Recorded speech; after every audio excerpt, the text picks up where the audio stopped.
guys, welcome back to the What's Next podcast. Come to you right here from beautiful Monterey, California. We got Miss Yvonne in today. How the heck are you? Doing well. Yeah, it's Tuesday. Oh yeah, it's Tuesday. Yeah. It's pretty sunny out today, so it's a good change from, all that rain we just had. So Perfect. Doing really good. How about yourself? Well, I can't complain. I get Mondays and Tuesdays off, and today's Tuesday, so everything I didn't get done yesterday, I have to rush and hurry up and get done, for the business. So, it's kind of like my Sunday. Hurry up and get everything done, meal preps, all that kind of stuff, All the good stuff, for Exactly. sure. Laundry, yada, yada. Yeah. What'd you do today? Today, already feels like ages ago. I know. Morning. Just getting everything wrapped up. I know we've talked before. Really, really love your work here with the Live Well therapeutic massage. But yeah, just getting ready to graduate from the Naval Post Graduate School here. Okay. You're in the Navy? Marine Corps. Marine Corps. Okay. Yeah. So they do all services here, which is pretty awesome. It's like a gem. I recommend it to everyone I talk to that is even remotely interested in getting anything educational. But yeah, just wrapping that up. Just wrapped up 27-month program in computer science. Oh, okay. It's not the Language Institute. You're actually doing they have a master's in what is it? Correct. It's computer science. Computer science. Yeah. Oh, you're one of the smart kids. I just try really hard. Right. Retention in the mind.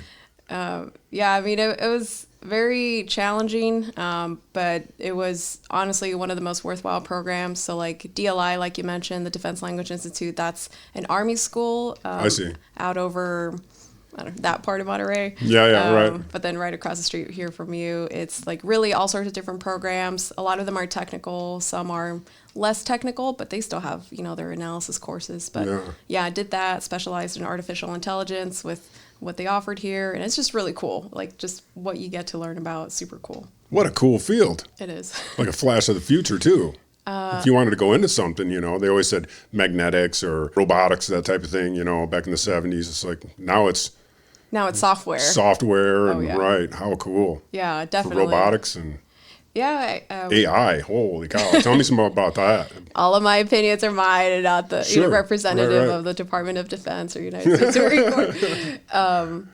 I think it comes down to the basics. So like many of us who start here coming from like, I don't know what percent, but basically almost everyone except for a handful of people are all military with at least 4+ years in the operational forces. And so very few of us actually have a technical background, but then we get here, we get selected, every service does it a little bit differently, and then we get spun up. It's very fast. We call it like the fire hose effect. Right.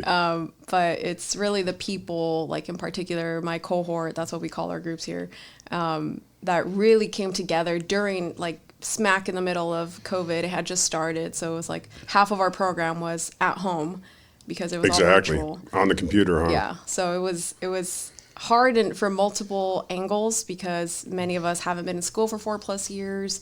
Many of us did not have a computer science background. Then being in the school environment in like at home, and then with, all the isolation that everyone went through, plus all the like the ongoing pace. But it was the people that really came together, and we developed a like sense of humor to cope with everything. Exactly. And that was just super special. Well, you got to keep yourself motivated. You got to keep driving forward, and that's so hard to do. And not only you can't see anybody, and well, back then we had a lot of fires going, so you couldn't even really go running at all. It was just literally stuck in your house with the windows closed and trying to talk to the computer. That's no good for you. Yeah, that too. I already kind of had forgotten about that because so much happens over every 3 months. Our life schedule would change. Exactly. So yeah, that happened. Just human interaction. Yeah. Losing control. So how nice to get back. 100%. Super, super nice. Even like the people that are very much on the introverted end, you could tell they were craving some human interaction. That's true. Right. Yeah. Wanted to talking too much. I did that myself. I hardly ever talk, and now I can't stop now talking. You have a podcast. Now I have a podcast. I know. So you did the Marine Corps. Mm-hmm. Where was the decision there? Did you come out of high school and decide? Yeah, actually, in the city that I grew up in, LA, there actually wasn't much propaganda or, just advertising of military anything. Yeah. And then I was just looking for a way to pay for school because I knew Sure. my parents, who they actually grew up in Mexico, moved to Los Angeles when they got married. They couldn't barely. They weren't trying to flip the bill for college. They said they would support, but Sure. I saw the effect that it had with my older sister. She actually went to USC and got a ton of scholarships. So she's super smart. She was a valedictorian Sure, right, and all right. that. But Even with the little bit that my parents could help, I saw the strain at home. Sure. And I couldn't do that to my Right, younger brother. right. So I'm like, I got to find a way to pay for school. And lo and behold, around right before senior year in high school started, I happened to learn about the military path that pays for school at the same time, and then basically have a guaranteed 4 years of employment, right, in serving. And at the same time, I basically got to do the Reserve Officer Training Corps at UC Berkeley. So it's like separate. You had to be accepted into a school that has a program, plus get the scholarship. And then at the same time, I got to train, which is also one program or one of the commissioning paths that I recommend to everyone. Because Really? it's like the best of both worlds. You get to have your normal life in school with all your other classmates that, they're just in school mode. Sure, right. And then, but you also get the most rigorous and the most, how do I say this? Just the most intense, but the best training that you could get Right. at the same time. And so, like, at times when one would become too much, I would just flip to the other one and focus on that one. And that Right. helped keep a really good balance, just like sanity-wise. And yeah, so I like to say it kicked my butt both academically because I studied math there, and also physically because I was training for commissioning as a Marine Corps officer. Sure, right. You already done the boot camp and all. That's part of the pipeline. That's part of it. Yeah, Yeah. so like everything all hinges on your one summer at Right. OCS in Quantico, Virginia. And yeah, it's just like pretty, like people who come from my background, I think the coolest thing about the military is that it allows someone who doesn't like have much growing up or like doesn't have much to, inherit or something like that right. from their family, Right. literally is a way for you to like build a future and a career, get yourself started, get some concrete leadership skills, be able to do well under stress, be able to do well under like just a lot of changing environments that gives you a like this inborn resilience even more than you would already that you have. already have. Correct. For sure. Yeah, so like that's what it offered, honestly. And but yeah, that's I got a buddy, Mark, that he went off to college and same thing. He just saw the strain he was putting on his parents. They're field workers and was like, you know what? I got to get out of college. And he went off into the Air Force, did the same thing that you did. So that's, yeah. good call. Right. I mean, honestly, I recognize it was 100% divine intervention because just at the right time, happened to learn about it, just at the right time to apply for everything. Doing the essays, the essays, the interview, the first time ever physical fitness test. Thankfully, I loved all the discipline stuff and the pitch. If anyone's ever heard the recruiter pitch, the earn never given. You're all in. All of it. I'm like, that spoke to my soul. Yeah, that's cool. So yeah, Right. it's been a blessing. Lots of ups and downs, pros and cons, right? Just like anything else. But I would say more pros and more blessings than not. Yeah. For sure. So you'll leave here in a year with a master's in computer science and an officer. You've already become an officer in order to get here. Yeah, that was as soon as we graduated, and then as long as you pass OCS, you commission right after you graduate because you have to have at least a bachelor's degree. So that was back when I graduated from undergrad, and then you do some operational time, and then ended up getting selected to come here along with my husband, who's also active duty Marine, also an officer, and so we were here for 2 years and a quarter. And so, yeah. Already. Yeah, correct. Yeah. So we've been here since June of 2020. Oh, how cool. So did you meet here or you both decided to go here and made it work? How did that happen? Yeah, Usually I don't think of the military as being that friendly. They've gotten better. But you're married, so that makes a huge difference, right? 100%. Right. We actually met at the first training that Marine officers go to after you commission. It's called the Basic School, TBS, in Quantico, Virginia. So, yeah, that is its own set of adventures, but that's where we met. arguably one of the most unique places to get to know someone and their character under high stress. Everyone's tired of being evaluated, just tired of all the field events and hikes and basically you're always being evaluated and taking tests and everything else. So that's where we met. And basically this December, it'll be 4 years that we've been married. You just graded down to the core at that point. So you're kind of meeting each other's souls at that point, right? There's no hiding. Wear you down. There's no hiding how you really are under stress there. That's cool. So you know who you got for sure. 100%. You know, how cool is that? What's what are you shooting for from here? Where do you want to go? You want to go into AI? Is that kind of the idea? I think right now, so we've always, I think for the most part, we've always been looking at what's the next thing that we can do that will just create more options. So for us coming here, this is one of the few educational duty stations that counts for more outside on the civilian sector. So from here, we actually have a payback tour, and we'll be in Washington, D.C. That was our primary, that was our first pick. When we both got it, it worked out. It's the only place we could be co-located. My husband studied space systems operations. I see. So it's like all satellites, communication. He also has a background in the infantry, so he knows how it can support on the tactical side. So it's a unique perspective. And so we'll be there for at least 4 years.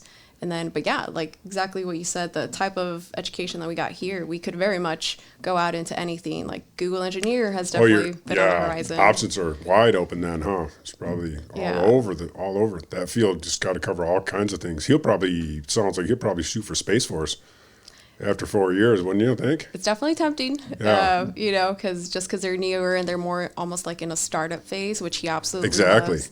Getting to mold things, policies, culture, all of that. So it all depends. He's going to be working in a joint billet, so he'll be basically have feet in both worlds. But yeah, really, we're never like concrete on this way or no way, right? The military just doesn't work that way. But we're just always working our best at whatever responsibilities we have, and things have just gone well because of that mindset more than anything. We were grateful to have mentors along the way who coach us on the mindset, right? Because whether you're in the military or outside the military, so many things can happen where you're you could either start to go down a negative complaining path or just always look at things for the opportunity can provide, even if you don't see it. Just doing your best and trusting that things will just always continue working out. So that's more so the mindset. And same thing with a technical degree. I'm also very passionate about having more minorities and women in STEM. So my role here, I actually came with that mentality of I need to make sure that I do well here because of not only to show that I can do it, but also all the different communities that I represent. Breaking down some barriers. Making it the norm, correct? That anyone can learn it. Anyone can learn computer science. Anyone can learn, with the right amount of time and focus and effort. Drive, all of it, can learn it, and it's lucrative how much you can do, once you have that kind of baseline education, and you can really, really do anything, because software rules our life now. We can't even be having this conversation right now if it wasn't for the software and your sure. Or even where the podcast gets distributed, that all of that is run by software. And I think it's actually pretty important for us to have all the as many perspectives as possible on the table of the people who are designing the software that is literally running our lives at this point. And it's only going to continue exponentially. Exactly. I'm gonna go down a weird rabbit hole because I've heard this before, and I want to see what you think of it. When they talk about artificial intelligence, and they're talking about the computers in their infancy at this point, and we're going to start making them start thinking for themselves, when all we've been using them for the last 20 years is greed and thievery, and how is that going to come as an infant? It's going to learn upon itself, and it's going to want to learn the human psyche, but that's not a good place to go, and the internet is catching all of that. So if something like the internet gains a consciousness and looks at what we've been doing, it's going to be an evil source of Don't you think? Am I wrong there? Am I watching too much TV or what? I mean, I think you definitely bring up a great thought experiment because it's been a real experiment. It has. But very much like you say, like the majority of the technology that we've had before artificial intelligence, it's basically coding rules, right? So it does exactly what you program. So if something goes wrong, it's because you didn't program it correctly. But if we're trying to get something to, let's say, aid in decision making is a huge, huge thing, then that's where you have to say, how can we build something? There's different versions. There's like something called a black box model where it just outputs a decision, right, with however you're programming it. And that is dangerous because you don't know how it made a decision. Ooh, There's right. something called explainable AI or other versions like that you can actually see how it made a decision, almost like if you're talking to a human and they could say why they decided to do something. But that takes a lot more resources, a lot more time, a lot more effort. So that's the trade-off, right?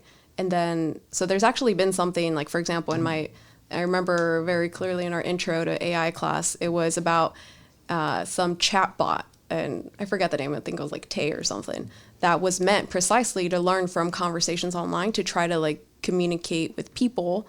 I believe it was on Twitter, and it was precisely learning about the language. And then very quickly, that bot that learned from like how to interact and have like a natural response or conversation quickly ended up being racist and something else. Evil. Yeah, but it was a reflection precisely what you said of the data. Exactly. That's what I was kind of getting at. What we build, it's only as good as what you put into it. Sure. Of data-wise. There's one thing how you build it, there's another thing of how you train it. And if you're training it on data that is bad, then you're going to get a bad outcome because it's actually training well to that bad data. It's actually learning and canceling out some of the things it's already learned because now this is different or whatever. That's all about the interesting. preponderance Wow. of data. If the preponderance of it reflects these biases or maybe like depending on your data source, whether you're looking at like historical crimes of like how likely someone is to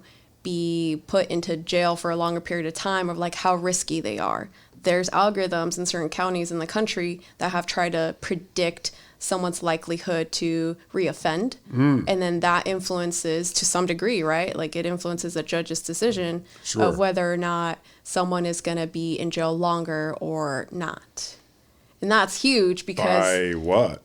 Yeah. Exactly. Yeah, so there's a whole article on that, and I can like send you that if you're more interested in those kind of things. We'll post that up. That's interesting stuff. That's always the only question I have with AI. It's like, do we really want to turn this on? I don't know. It's all about how you build it. Right. Yeah, and we're not teaching it very well. And I think that depends on like, there's things like ethical hackers, people who are very highly skilled and can hack into systems, but who do it for a good reason. Really? Mm-hmm. Do tell. That's kind of cool. Yeah. So, I mean, we don't learn that here necessarily. No, sure, right. But you hear about it. We know of it or like discuss it. Like there's a class that we took that just started with our cohort called Trustworthy and Responsible AI. And then that's a lot of it is a construct of how does society see it? How can like trust is important before we implement it at scale, like you mentioned. The people have to accept it. Right. But I mean, first they have to know that it's there, how it's being intended to be used, and then do you accept it? And why or why not? And then address those concerns. Yeah. So that's a huge discussion, right? So like things can't be implemented at scale precisely because of the scenario you posed. Right. How can we ensure that does not happen? Or if it does, how can we catch it early enough? How can we stop it? How can we prevent any kind of repercussions that it causes? All of that has to be considered by the people who are developing and employing that. But I mean, it all depends. And given how quickly technology has just boomed over the last decade plus, the federal system has not caught up to understand all of those nuances. So like, in order to require people to operate more ethically, it can't be at the individual company's level. Like we've seen that.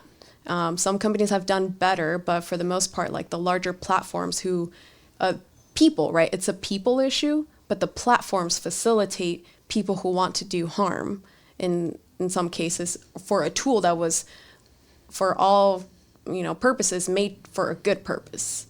But people who want to do harm see the possibility of using a tool for harm. So in order to actually have all of these software companies that are part of our daily life to actually plan for those things, it has to come from the federal level to be able to say you must account for basically, if there's like hate speech or people being abused or people being able to create accounts, like all of the. And what is hate speech? That's a That's big a whole issue. nother sliding scale too. And then it's also like, how do you having algorithms that search for it, that flag it, that stop it. Sure. All these things are possible. And what is it? To you might be something different than what it is to me. I know there's a lot of problem that in San Francisco, it's like, we just knock this guy off of Twitter because we don't like what he's saying, even like though the you're cancel culture. So you don't want to, enter it that way either. It's everything's so. That's interesting. That is so deep. That's so cool. Right. Yeah, those are my favorite parts about it. Is like, can you code it and can you do it? Yeah, that's a very rigorous side of it. But the other part is the bigger picture, the how do we employ it, the how do we do things right, what we think is a very cool thing for how we could live in the future, how can we employ it in a way that, like, we'll be proud to tell our kids in the future and your grandkids that, like, we did this and we did it the right way. Right. Or we did it this way to make sure you didn't have to, like, basically recreate all of the emotional effects of, like, things going rampant when it doesn't have to go rampant, if that makes sense. Sure, right. Yeah. They're still going to look at you like, where was your morals? What were you thinking back then, Yeah, I mean, we just have to do better. Like, we can... Look at people that lived 80 years ago. It's like, what is wrong with the way those people thought? Well, that's just what they had. And it's what they knew. That's what they knew. They were trying to figure it out, We're different people now, Yeah. So we have to look at the future, too, We're got to be ethical and looking at what ethics might be in a future, or that kind of thing. There's so much that goes into that. Turning intelligence over to something else. And actually, even just what you're saying right now of, like, we have to think, and, like, even the conversation that we're having right now, I think this is truly the difference maker, is being able to have conversations with people. Exactly. So, like, back in the day, when you look at what were the common professions, how big the philosopher community used to be, right? What are philosophers, right? They could be many things to many people, but what I saw it as is, like, people who are thinking about life, the caliber of life, how to do better, how we can better the human population in the future. Correct, as we go. Right. And it's like, who are the philosophers of today? Yeah. Who are those people that are pushing the envelope of how to do better? Like, that is something that I feel like has gotten clouded since the rise of...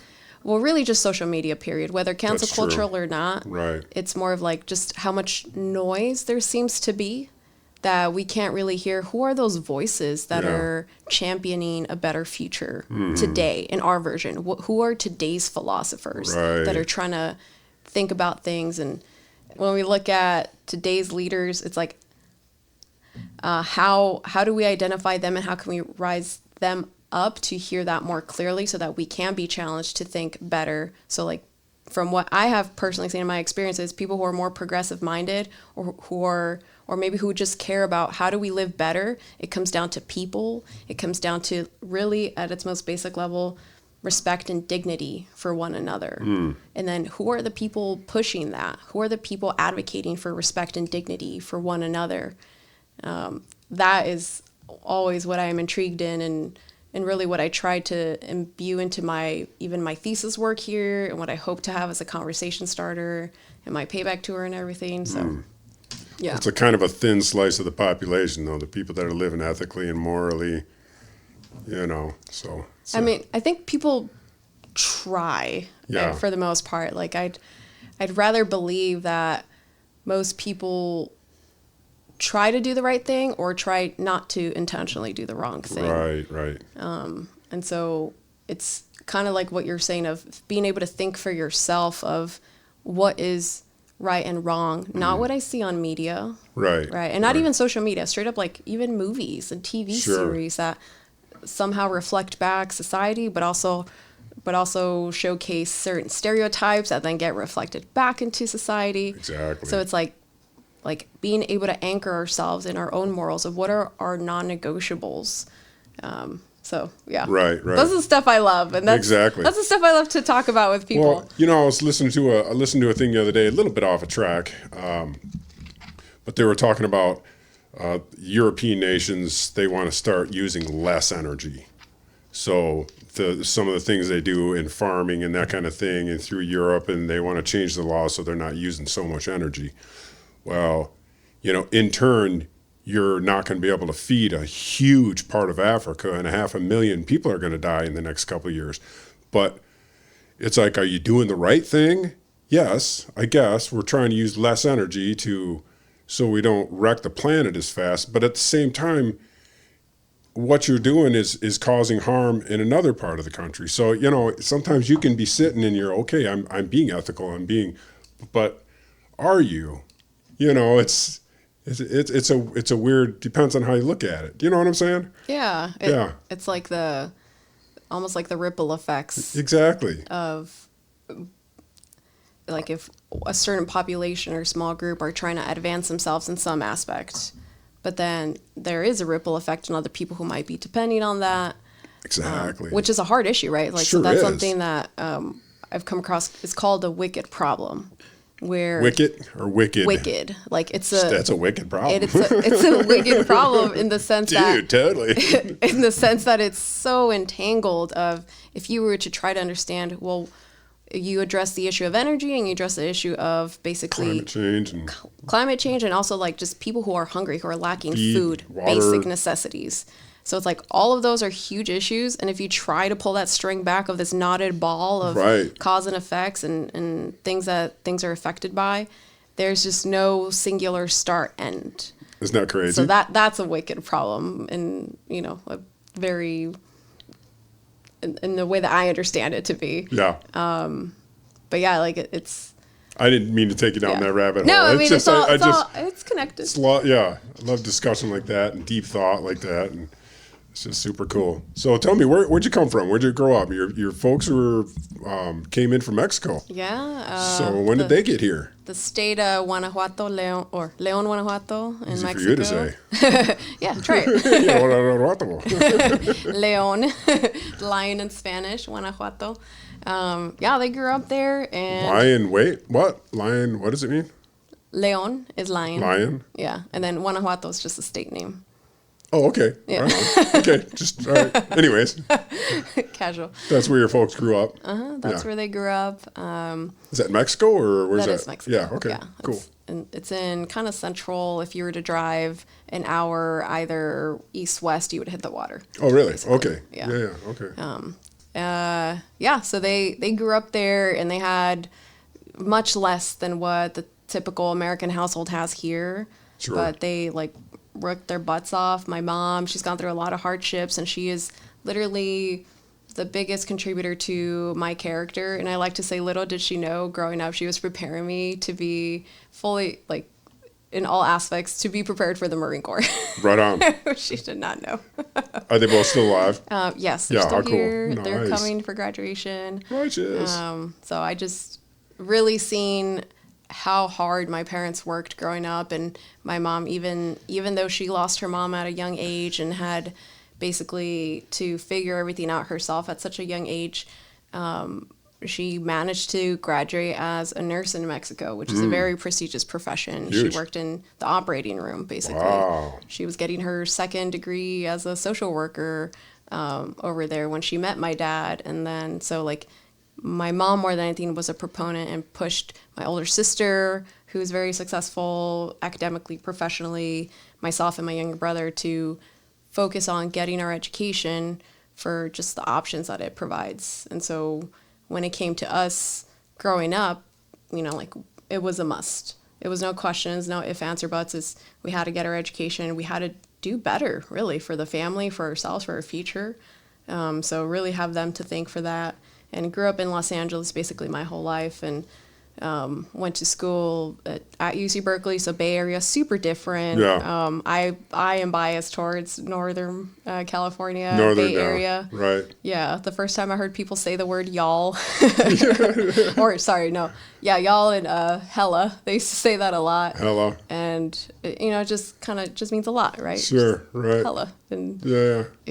it was a little bit more ingrained in my vocabulary back then, but then I kind of lost it as I I'm too went old East for Coast that. with Marine Corp. I've heard the kids say that, but Yeah. hella this or hella that. But Yeah. I'm not going to pick that one up. You got to be in it. If Right. if it's just you here saying hella to your clients, I that's, know, that's right. Just like, yeah, you're too old to say that. Maybe they'll think you're cool. Yeah, no. I just think, no, trying too hard.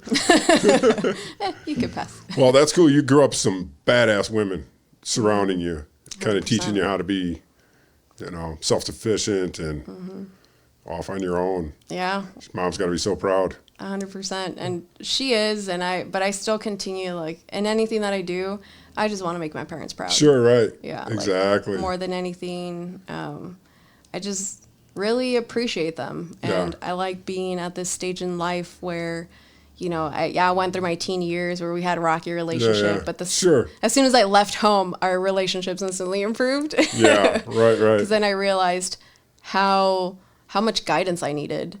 And I knew, not everyone has this, and I recognize that. But I had someone in my corner, my mom, primarily, who just gave me so much life wisdom. Yeah. I saw her growing up. She never let, she never let someone, let's say, who was, too lazy to do their job, and for some reason her or our family was negatively affected.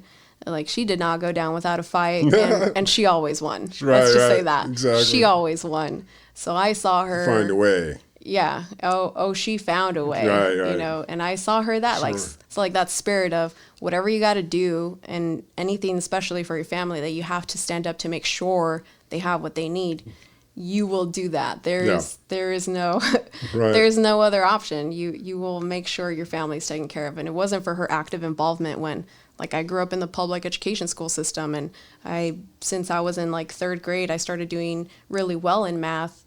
And as I think I was in middle school, I qualified for these higher level math classes, but they would tell me, "Oh, sorry, our classrooms are full. We can't, sorry." And Mom was like, "The heck you are? You're gonna put a chair in that classroom for my daughter. That's right. Got the grades or the scores to be there. You will find a way." Exactly. And she should be. Yeah. You need an advocate at that age. 100%. 'Cause not all parents are going to do that, and their kids aren't going to be in there.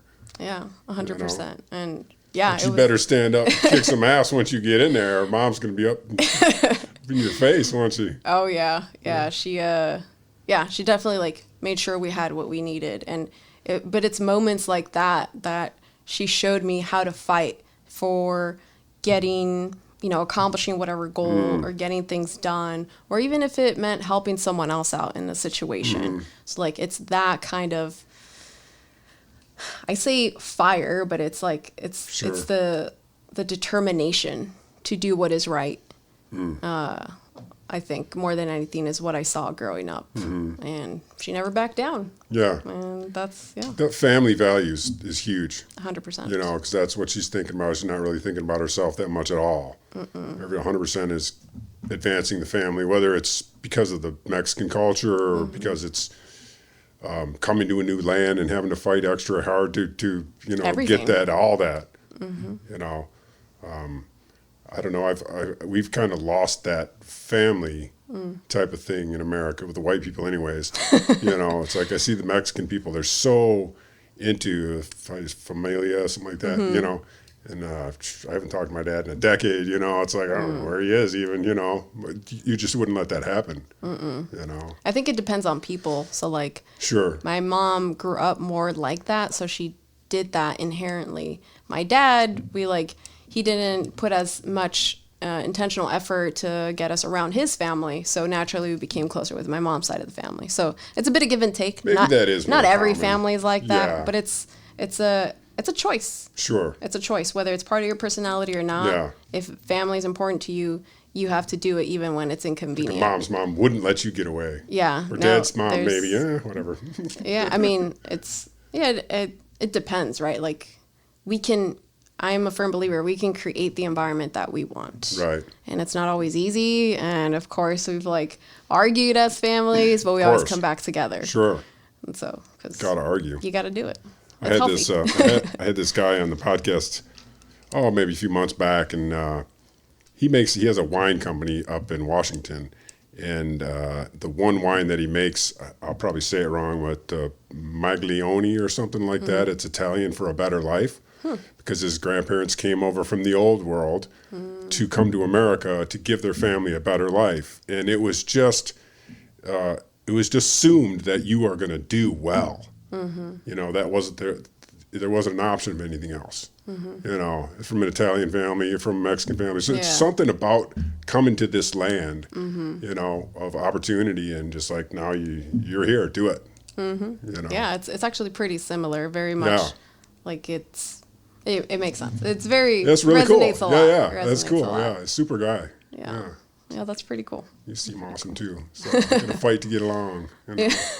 So, L.A., what part of L.A. were you from? Is that a bad part, or? Yeah, I mean, You hear a lot of crap about it. I'm from L.A., like, oh shit, is that good or bad? I mean, it depends. You a Hollywood kid, or you? No. I mean, Hollywood's like it's taking a turn, but yeah, it's not Hollywood of the '40s anymore. Unless it's like the super, expensive part. But north of Long Beach, like all of the cities are like so close together there. It's very overpopulated. Yeah. There's a lot of crime, unfortunately. Is there? And so growing up, I'm like, I need to get out of here. Number one, I need to find a way to get out of here, with the right way, not just like struggling to survive. Like a Mexican community with a lot of gangs and that kind of thing, or?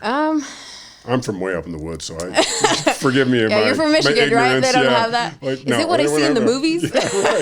Exactly, right? Not quite guys that with the tattoos dramatic on their necks and shit, right? I mean, you do see that. Cars bouncing up and down. It's just not as comical as what you see on media. But there is presence of a lot of those things, sure. And it's like, one of my goals is to get my parents out of there, buy them a home, their dream home. I already had them think over the past 2 years of the kind of home that they'd like to be in. Right. So that my husband and I we're working to build ourselves up financially so that we can create, actually make that a reality for both of our parents, his parents and my parents. That's killer. Because they deserve better. Yeah. I think that. And they poured so much into us, and we owe it. They've never told us, but we've taken it upon ourselves to, as a duty of, we owe it to them to give them a better life for the rest of their years, especially with where we're at. We would not have been here had it not been for their choices. 100%, right? So, yeah. And their fight. Yeah. Decades and decades of fight, not just fighting to, We actually did, during our June break, went back to Mexico for my mom's side of the family primarily, and my dad too. I did a mini family documentary. Oh, cool. Of just showing where they grew up, because even though I used to visit a lot growing up, it's just different. Anytime I went there, I knew it wasn't home for me. It was not home. Sure. Even though the people, I love my tias. Yeah, right. Every time I go, I meet a new cousin, to this day. Everybody looks like me. Yeah. Well, no. Okay. No? You're Mr. Michigan over there. Not everybody looks like me, but it's just I meet a new cousin. Well, you're in your culture. You're in 100% of your own culture. How did I not meet you 20 years ago? Exactly. Or you're 20 years old. How did I not meet you in the last 10 years? That's ridiculous. That's the kind of stuff that I mean of you've been here this whole time. Okay. That's anyways, crazy. You're pretty cool now. So. Yeah, right. So we did a mini family documentary because I really wanted to capture those stories. Yes. Of my mom has told me growing up what their stories were like, and even my dad, we had to pull them from him, but just what life was like. And those are the stories that were ingrained in me when I was going through, when I had moved out of my home and into the college, on my own, that I was the first one to go that far away from family. I was 7 hours driving north, right? And so I was on my own. And it was then when I would have those long nights of just trying to do well in all my classes, and math math, I did theoretical math, so it's like a different kind of math. There's no numbers once you get to the higher level classes. So Really? it was really hard. It was a really hard skill to develop. And I remember when everyone wants to give up, like Sure, you're like right. super stuck on a problem set. But it was those stories of everything that my mom overcame that I would remember. If she did that, Yeah. I have nothing to complain about. Like, Yeah. I can figure it out. I just got to spend more time on this, or I got to ask more people, or I got to find a tutor, or I got to do whatever Sure. to make it happen. You don't seem like the person that would get discouraged. You got to find a way. You got to find a way. Right. And so that was that. So those stories that I could, like, we don't have kids right now, but we will in the future. And I want our kids to know that. I want them to know where they came from, because they sure as heck are not going to be, like, taking things for granted or anything like that. They will more than you did. For sure. They'll If we aren't intentional, Exactly. it's easy for our kids Sure. to become entitled in the future. Yeah. But we want to be intentional about it. And the best way that I thought was, it was precisely those stories that helped ground me in the sense of giving up is not an option. Sure. And so That's the idea of making the documentary. being able to capture that, being able to show what Right. it looked like. Like, Right. you come here in the roads of Monterey, this is another, this is a gem, right, in the Sure. whole world. This is a freaking gem here. But then you go to where, like, my parents grew Yeah. up, or there's other similar places like that, and you're like, Minus Your 30 first years, thought. it's probably advanced a little bit since when they it's were kids advanced too. a lot since then. Right. But even today, if Even you were to now. go there, a first thought is, how do you live here? How do you live here? That is a first thought. That is a genuine thought. Yeah. But then Why don't you get out of here? if you were, that we could say that about different parts of the United I States know. too, right? I do all the time. You do all the time. To see somebody that owns a hotel in the middle of the Mojave Desert, it's like, are you kidding me? What are you doing here? Hey, I think know, to but each they their love own, it. They're so happy. It's like, Yeah. who am I to say? They're doing good things there. Exactly. Yeah, so like once you spend some more time, then you get to see, it's kind of like the valley of when you travel, and you get to see what cultures are like and how they live. And then you kind of see how they live and why, like if you were there for an extended period of time, you would get used to that way of Raised living. there. But that first moment of comparison, you land, you get there, you see, you're like, oh my gosh, how do people make it here? Right. But they do. It's Just like we make it here Right. or anywhere else that we're at. But it's, yeah, like you said, it's those stories of preserving those memories. And I have a lot of older family members who, I don't know how long they're going to be alive, and I value their stories and their experiences. Yeah. And so getting all that on video is super cool. Oh, it's so cool. Yeah. I remember talking to a girl once that grew up in Vietnam, and when she came to America, she had to go to a state building or something, and they went into this little room, and the door closed, and when it opened back up, they were somewhere else. And she was like, what? It was an elevator. She'd never seen an elevator before. I was like, that's so classic. When you grow up in just out in the middle of nowhere, that's cool. Yeah. To get that documented. Yeah, that's true. For your kids. And well, their there's grandkids. elevators where my parents are, but yeah. Yeah, but I mean that's an extreme thing, but for Yeah. sure, I was just thinking you going back there, but it would be the same thing for them if they came here, like one of your cousins or somebody like that. They'd be like, oh my God, how do you live here? How do you flush the toilet? How do you, I don't know, whatever they do. Yeah, the biggest difference is, we do very much live in a great country with all the good and bad.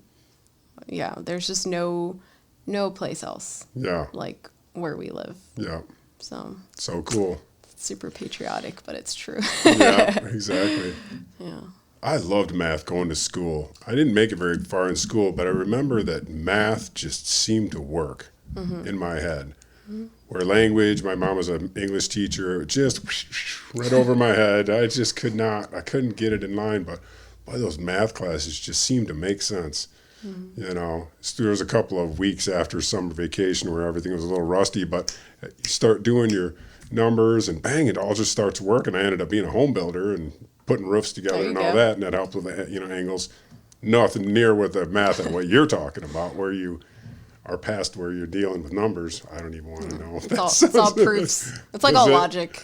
Yeah. That's cool. I used to struggle thinking, how could you couldn't even talk to anyone about it because you can't visualize these things. It's all based on higher dimensions, and it's like learning a new language every single class. And what later on, reflecting back once I was in the fleet, and I was like, I finally recognized the value that it brought to my role and really all of life. It's because it was all proofs. You have to explain logic, let's say, from point A to point, D. And you are starting with like a set of rules of facts. You're only starting with what is known, and you have to keep following from what is known about different things and like different corollaries, different things like that, to be able to create every connecting point so that there's no gap from A to D, so that you have to tie in the B, the C to get there. And then what that really means is anytime anything happens, there's a logical way to break stuff down.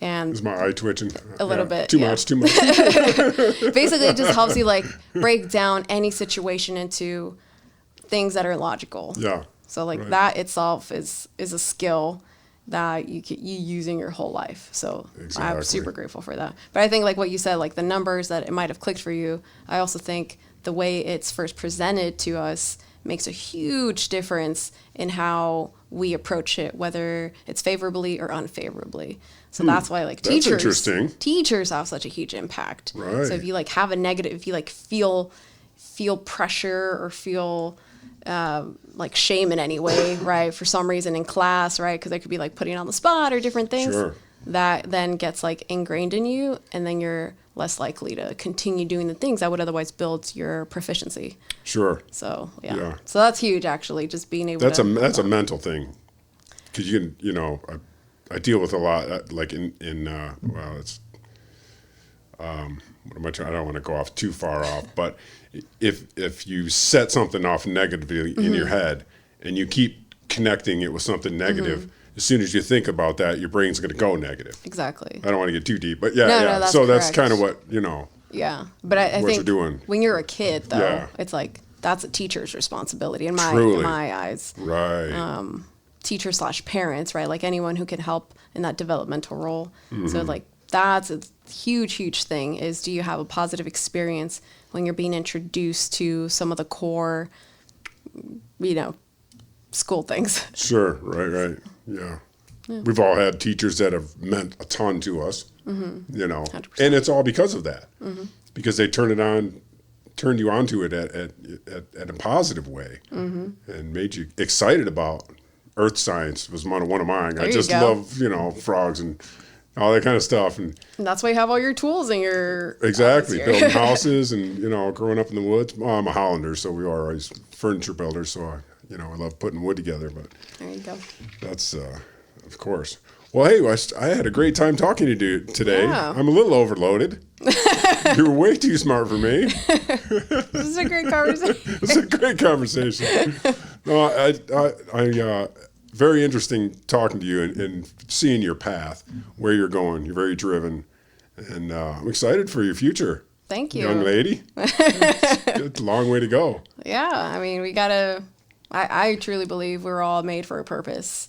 And I'm just trying to live out my purpose. Right on. Really. You got it. I hope your parents are proud of you. You're kicking some butt. Thank you. And really, same to you with all the lives that you've touched throughout the years, whether, they've ever come back to tell you how you've impacted them or not.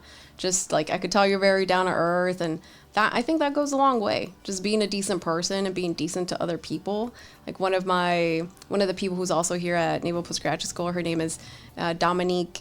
And she is such a boss. She's in the Army. She was like the first woman to command different type of units that were previously like not open to women. But she's just like the most put together human being I have ever seen. And she is involved in everything. That's cool. And one of the things that she says, like when I tell her, I'm like every time I am around her, without her even trying, she does something that I just think is incredible. And I tell her, and then her thing, she doesn't even think anything of it. She just says, I'm just trying to be decent. And I'm like, that is awesome. That's so cool. More people need to do that. Just being decent. Yeah. And so, yeah, anyone can do it. Right. Anyone can be decent, and that has ripple effects in life. But yeah, it was a great conversation. You're a hell of a decent person. Thank you. Likewise. Thank you for coming in. I will talk to you soon.